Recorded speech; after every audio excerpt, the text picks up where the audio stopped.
Feliz día, un nuevo amanecer de lo mucho que el Señor nos ha regalado. Esperamos que nos siga regalando más amaneceres para seguir compartiendo con nuestra familia, seguir compartiendo con Dios en esta vida, compartiendo con nuestros hermanos, con nuestros amigos, con nuestros vecinos, con nuestro prójimo, y así de esa manera pues seguir haciendo mucho bien en esta vida para seguir almacenando muchos tesoros en el cielo.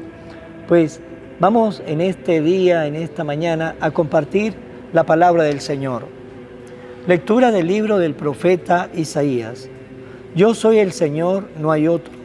Yo soy el artífice de la luz y el creador de las tinieblas, el autor de la felicidad y el hacedor de la desgracia. Yo, el Señor, hago todo esto. Dejen cielos caer su rocío y que las nubes lluevan al justo, que la tierra se abra y haga germinar al Salvador, y que brote juntamente la justicia. Yo, el Señor, he creado todo esto. Esto dice el Señor, el que creó los cielos, el mismo Dios que plasmó y consolidó la tierra. Él no la hizo para que se quedara vacía, sino para que fuera habitada. Yo soy el Señor y no hay otro. ¿Quién fue el que anunció esto desde antiguo? ¿Quién lo predijo entonces? ¿No fui yo el Señor? Fuera de mí no hay otro Dios. Soy un Dios justo y salvador, y no hay otro fuera de mí. Vuélvense a mí y serán salvados, pueblos todos de la tierra, porque yo soy Dios y no hay otro. Lo juro por mí mismo, de mi boca sale la verdad, las palabras irrevocables. Ante mí se doblará toda rodilla, y por mí jurará toda lengua, diciendo, solo el Señor es justo y poderoso. A Él se volverán avergonzados todos los que lo combatían con rabia. Gracias al Señor triunfarán gloriosamente todos los descendientes de Israel. Palabra de Dios. Deje en cielo caer su rocío, y que las nubes lluevan al justo. Escucharé las palabras del Señor, palabra de paz para su pueblo santo. Está ya cerca nuestra salvación, y la gloria del Señor habitará en la tierra. Deje en cielo caer su rocío, y que las nubes lluevan al justo. La misericordia y la verdad se encontraron, la justicia y la paz se besaron. La fidelidad brotó en la tierra y la justicia vino del cielo. Deje en cielo caer su rocío y que las nubes lluevan al justo. Cuando el Señor nos muestre su bondad, nuestra tierra producirá su fruto. La justicia le abrirá camino al Señor e irá siguiendo sus pisadas. Deje en cielo caer su rocío y que las nubes lluevan al justo. Lectura del Santo Evangelio según San Lucas.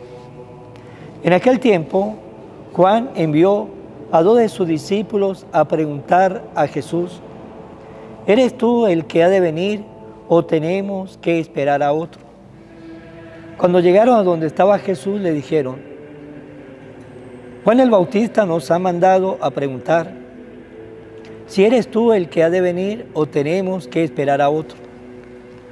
En aquel momento Jesús curó a muchos de varias enfermedades y dolencias y de espíritus malignos, y a muchos ciegos le concedió la vista.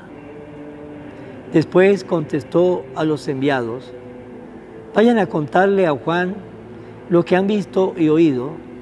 Los ciegos ven, los cojos andan, los leprosos quedan limpios, los sordos oyen, los muertos resucitan y a los pobres se le anuncia el Evangelio. Dichoso el que no se escandalice de mí. Palabra del Señor. Gloria a ti, Señor Jesús. Nos relata en el Evangelio de este día de que Juan envió a 2 de sus discípulos para preguntarle a Jesús, ¿eres tú el que ha de venir o tenemos que esperar a otro? Ahora bien, nos podemos preguntar por qué Juan el Bautista le mandó a decir a Jesús con 2 de sus discípulos esa pregunta: ¿eres tú el que ha de venir o tenemos que esperar a otro? ¿Cuál fue la razón de esa pregunta de Juan el Bautista para con Jesús? ¿Cuál fue la razón de esa pregunta? Porque Juan el Bautista, que estaba preso, el rey Herodes había metido en la cárcel a Juan el Bautista, y Juan el Bautista sabía que se le acercaba ya el momento de su partida, y Juan el Bautista no quería dejar a sus discípulos como ovejas sin pastor. Juan el Bautista quería que sus discípulos, luego de su partida, estuvieran seguros de que ellos no habían perdido el tiempo cuando acompañaron a Juan el Bautista, porque Juan el Bautista le había dicho muy claramente a sus discípulos y a la gente que él no era el Mesías. Le había dicho muy claramente que detrás de él venía uno más poderoso que él, el cual él no era digno ni de desatarle las trenzas de su sandalia, pero eso sí, Juan el Bautista es aquel que el profeta había dicho que le iba a enderezar los senderos, el camino al Mesías.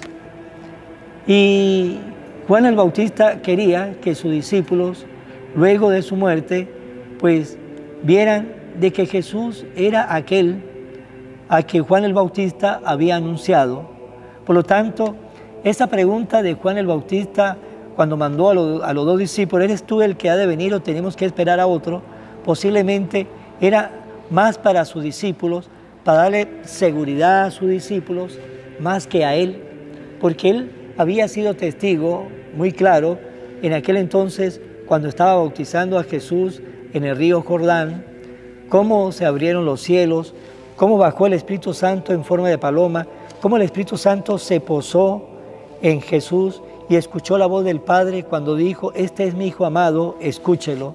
Juan el Bautista había tenido ya una experiencia vivencial con Jesús, pues ahora Juan el Bautista le quería dar lo más seguro, seguridad a sus discípulos, que los discípulos se dieran pues cuenta, cuando ella no estuviera ahí en medio de ellos, de que ellos no perdieron el tiempo de seguir a Jesús, sino que Juan el Bautista fue el camino para que ellos fueran al encuentro más seguro con Jesús. Y cuando esos 2 discípulos le dicen a Jesús la pregunta que le mandó a hacer Juan el Bautista, tampoco Jesús se la respondió con palabras, porque la respuesta de fe se responde más es con hechos, con obras, que con palabras, porque responder con palabras es fácil, responder con obras y con hechos ya nos lleva a nosotros a hacer un esfuerzo.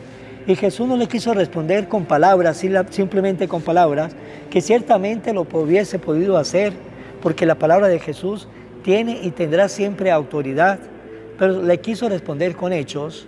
Y aquel día Jesús dejó que esos 2 discípulos estuvieran un tiempo con él, para que ellos vieran, para que ellos fueran testigos de lo que iba a pasar ese día. Y luego que estuvieron con ellos, luego que los discípulos estuvo con Jesús, luego que los discípulos vieron tantas maravillas de Jesús y también escucharon la autoridad, el poder de la palabra de Jesús, Jesús le dice: vayan a contarle a Juan lo que han visto, lo que ha oído. Los ciegos ven, los cojos andan, los leprosos quedan limpios, los sordos oyen, los muertos resucitan y a los pobres se le anuncia el Evangelio. Y luego Jesús les dice: dichosos los que no se escandalizan del Señor. ¿Qué mejor respuesta de Jesús para con ellos? Porque fue una respuesta que iba cargada con los actos. Y como le dice Jesús: vaya, dígale a Juan el Bautista lo que han visto, lo que han escuchado. ¿Qué mejor respuesta? Y seguro de que Juan el Bautista, con esa respuesta que le dio Jesús a esos 2 discípulos, que fueron testigos, pues ellos serían luego también testigos de los otros discípulos de Juan el Bautista, del testimonio que Jesús había dado. Y más seguro que muchos de ellos, de los discípulos de Jesús, luego fueron también, de los discípulos de Juan el Bautista, luego fueron discípulos de Jesús. Pues también nosotros tenemos que preguntarnos como Juan el Bautista. Si nosotros nos preguntamos, ¿eres tú, Señor, el que ha de venir? Y sabemos nosotros que es Jesús el que ya vino, el que vive, el que vivirá. Él espera de nosotros una respuesta para con Él. Él ya nos ha respondido a nosotros, nos ha respondido con su vida, con su palabra, y quiso que su vida y su palabra quedara en 4 libros que conocemos con el nombre del Evangelio de San Mateo, de San Marcos, de San Lucas, de San Juan. Ahí está las palabras de Jesús, ahí está la obra de Jesús, ahí está el testimonio de Jesús. ¿Eres tú el que ha de venir? Nos podemos preguntar nosotros. Y Jesús nos responde, ahí estoy, ahí está mi palabra, ahí está mi palabra, ahí están los hechos. Ahora nos corresponde a nosotros responderle al Señor con obras, con fe y también con hechos. Pues hermanos, preguntémonos ustedes y yo, ¿somos de verdad discípulos de Jesús? ¿Somos discípulos de Jesús? Los discípulos son aquellos que están ahí al pie de su Maestro para escucharlo y para vivir lo que el Maestro le está enseñando. ¿Somos nosotros los discípulos de Jesús? ¿Estamos ahí de pie a Jesús, leyendo el Evangelio, escuchando lo que me dice el Evangelio, viviendo el Evangelio? Si eso lo hacemos, somos discípulos de Jesús. Si no lo hacemos, todavía no somos sus discípulos. Puede ser que podamos ser discípulos de otras personas que nos están alejando de Dios. Puede ser que seamos discípulos de algunas ideologías, de algunas ideologías que nos están alejando de Dios. Y también puede ser que seamos simpatizantes de algunos gobiernos y políticos y políticas que nos están alejando de Dios. Pues hermanos, ¿soy yo un discípulo de Jesús? Vamos a finalizar en mano de María. Oración a la Virgen María. Oh Virgen María, Madre de Jesús y Madre mía, como en Caná te das cuenta cada día lo que yo necesito. Ruega a Jesús por mí, cuídame siempre, no me dejes nunca, no permitas que me aleje de Jesús, tu Hijo amado. Ayúdeme a corregir mis defectos que me alejan de Jesús y fomentar mis virtudes que me acercan a Él. Sea siempre mi Madre protectora a lo largo de toda mi vida. Amén. Será hasta mañana, Dios mediante, en el nombre del Padre, y del Hijo, y del Espíritu Santo. Amén. Evangelio de hoy, con el Padre Iván Jaimes.